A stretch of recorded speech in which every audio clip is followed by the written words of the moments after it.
We're going to get straight into it. Let's have a little read of the beginning. Iron Man, Legacy of Doom, where he begins to destroy an old iteration of this Iron Man armor.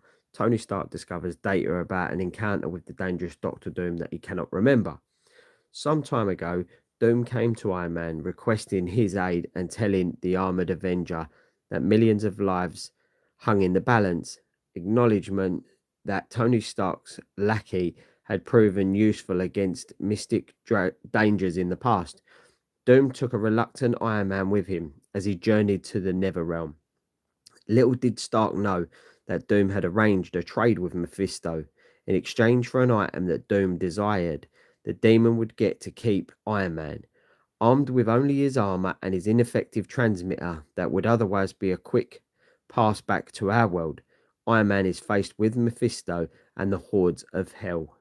Sounds good, doesn't it? You know it does. Sounds good to me anyway. Right, that's it. I was in hell. So it wasn't until later that I learned what had occurred in Doctor Doom's Latvian laboratory. Morgana Le Fay, as always, my dear, you look utterly ravishing, but could that be a note of PK I detect in your manner? Legacy of Doom, Chapter 2, Night of the Living Dead. PK? PK? Release me immediately, spawn of a serpent, or I shall turn your eyeballs to blisters and burst them. You'll do nothing of the sort. I designed that mystic cage myself. Its walls can counter any incantation you currently are capable of constructing. So I suggest you channel your irritation into more useful purposes. After all, Morgana, you did bring this upon yourself, or don't you remember? The bargain we made in our spell-guarded exile in the land of Gore. I agreed to aid in the attack on your brother, King Arthur, in exchange for arcane knowledge. But when Iron Man tide of battle turned, you fled to an unknown dimension, taking with you your most precious talisman, a shard from the blade of the enchanted sword Excalibur. It required months of study and many journeys to the shadow corners of existence, but at last I learned your whereabouts. Mephisto had granted you sanctuary in his fiery realm in trade for the Excalibur shard, and there you remained. Until I made that Dark Lord a better offer. Now he has Iron Man and I have the sword. Pardon me. As well as you to help cast a spell that only one with Pendragon blood can accomplish. You expect me to help you? Are you a dreamer or merely a fool? You refuse. Pity. Then I suppose there's nothing to do but return you to Mephisto, though not as a guest this time, but as a possession. Possess. You're evil, Doom. Truly evil. I like that. But at the time I was elsewhere and had other problems.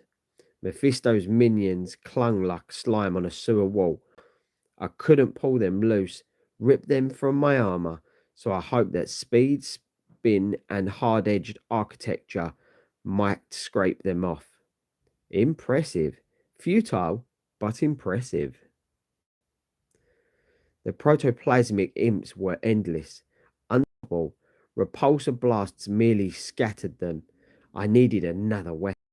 And since the old adage about fighting fire with fire seemed appropriate to the location, klapush. Impressive or not, this is becoming tedious, but perhaps interest could be added. By making the conflict a bit more personal. I was wrong.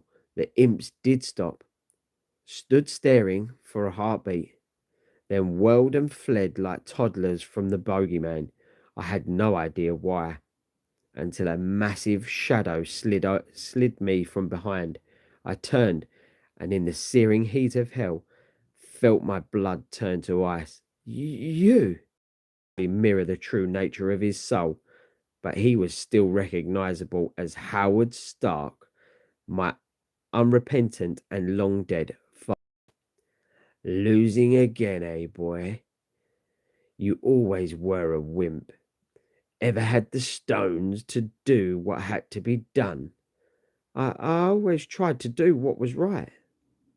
My point exactly. See, I can make armor too. Brilliant isn't enough. You'll never reach your true potential worrying about your consequences. You're weak. Nothing but a fancy boy. You're no son of mine. I'd heard it before, but the pain was still enough to distract me from the physical threat at hand. Instinct told me to fight back, trade hurt for hurt. But still, he was my father. Coward. His armor mimicked and right hand shooting hellfire repulsors. There would be no escape. You were great, you were my greatest of you yet. I'll beat it into you, you prancing gigolo, every single day for eternity. Never like it.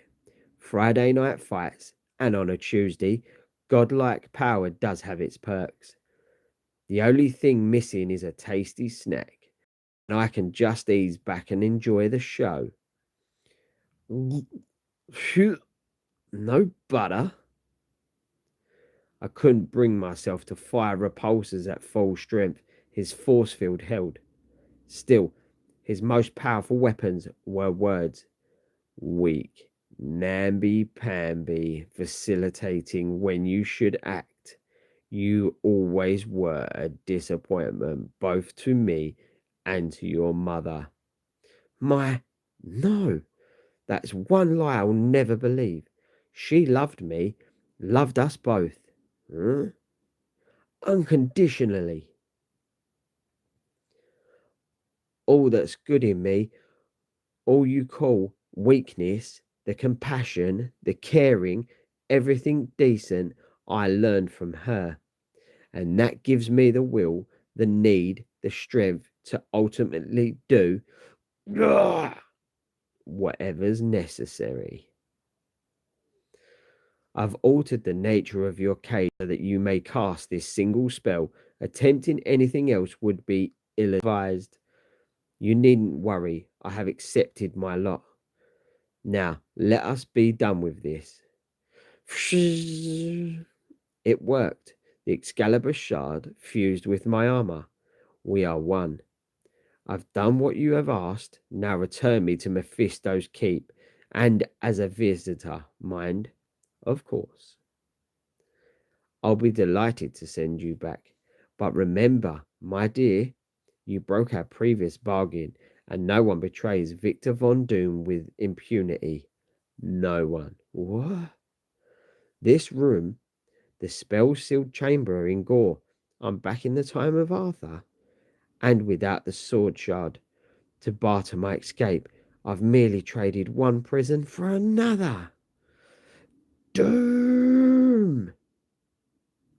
The demon's words and finally worked against him. Play on my insecurities. He had resurrected the one truth that could counter his lies.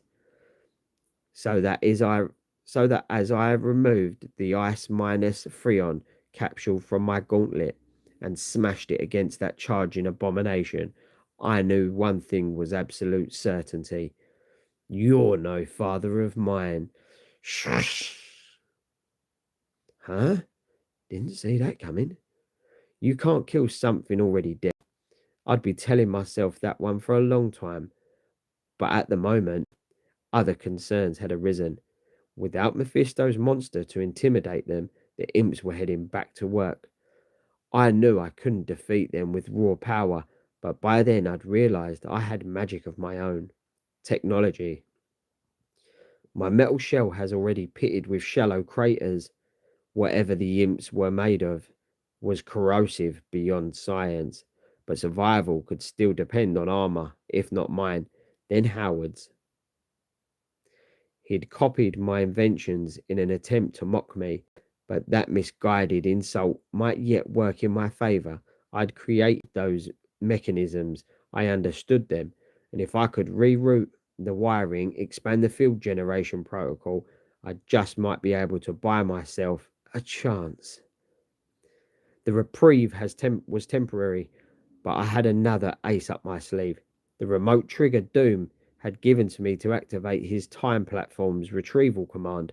It had failed because I lacked the catalyst Doom included in his own armor, but if I could duplicate that circuit's function, it was a long shot, and a growing darkness inside the false bubble told me I didn't have much time. My sensors scanned the trigger, offered a range of possible frequencies, even as the imp's acidic skin worked to disrupt the repulsor field. I clipped wires I soldered, feverishly hoping Howard's armor could provide the energy boost the trigger required, all the while ignoring the hiss and spatter of the imp's ongoing assault. And then they were through. There was no time to test the frequency I'd chosen. The simple push of a button. I hate when that happens, really. Ah, the proverbial bad penny returns. I rather assumed you might. Then you know what's next. Indeed, though I'd wager a princely sum that you don't. New outfit and sword. Forgive the movie cliche, but ancient weapons are no match for a good blaster, kid. No. My armor could withstand bullets, artillery shells, but to be breached by a blade, this is no ordinary weapon, lackey. It is Excalibur. Merlin made a forged through magic, making whoever wields it invincible. So come forth, Avenger. It is time to put our lingering dispute to an end. So, guys, what did you think of it? Did you think it was all right, or what? I'll tell you what we'll do tomorrow is tomorrow evening we'll finish it up because there's only 4 issues uh in these comics. That's 1 and 2 down. We'll do 3 and 4 and just finish it, and then we'll get back to the Avengers 1963. Or if you want, drop a comment in and let me know what would be your favorite comic. What would you want to hear me read, and go through. But until next time, peace.